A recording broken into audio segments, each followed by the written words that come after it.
Husband came home from work early and sat down at the kitchen table, but then you get a call from your real husband. This is Scared with Jess, and today's story. Imagine thinking you're just having a regular day at your uncle's house and a spirit comes to you, letting you know how your uncle raped and unalived her.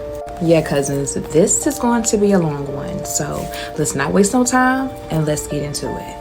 Now for this story time, we're going to call her Becca. So back in 2009, around July 4th, Becca and her family went down to Arkansas to visit their other family members. Now they stayed in Arkansas for about a week because they was having a family reunion. Now Becca also had a twin, and one weekend her and her twin wanted to go to their favorite uncle house, and we're going to call him Uncle Tim.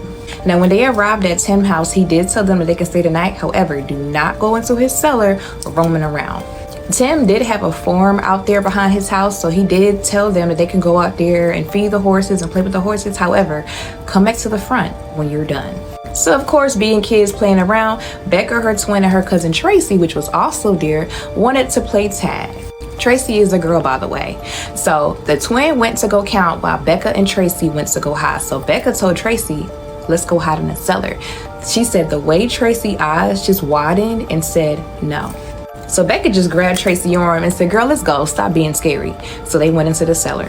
Now during this time, Becca said they didn't have smartphones and iPhones and everything of that nature. But however, Tim did keep flashlights around in the cellar because they used to have really bad tornadoes. Becca ended up finding a flashlight, and her and Tracy just ended up having a little scavenger hunt while her twin was still trying to find where they're at. Now once the twin finally found them, he told them that he was going to tell Uncle Tim that they went into his cellar when he told them not to.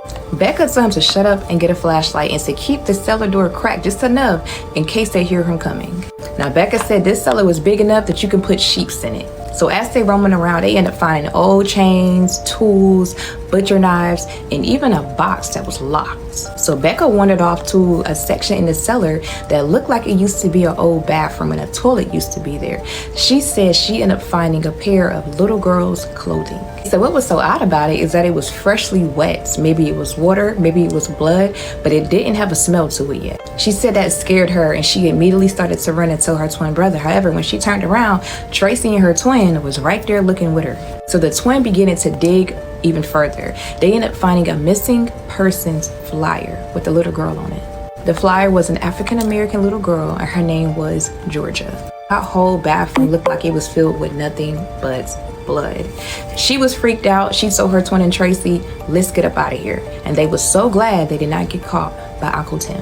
Now, the next day, Becca and her family ended up going to the park. So Becca ended up whispering in her mother's ear everything that they found in Uncle Tim's cellar. Now Becca's mom ended up telling her and her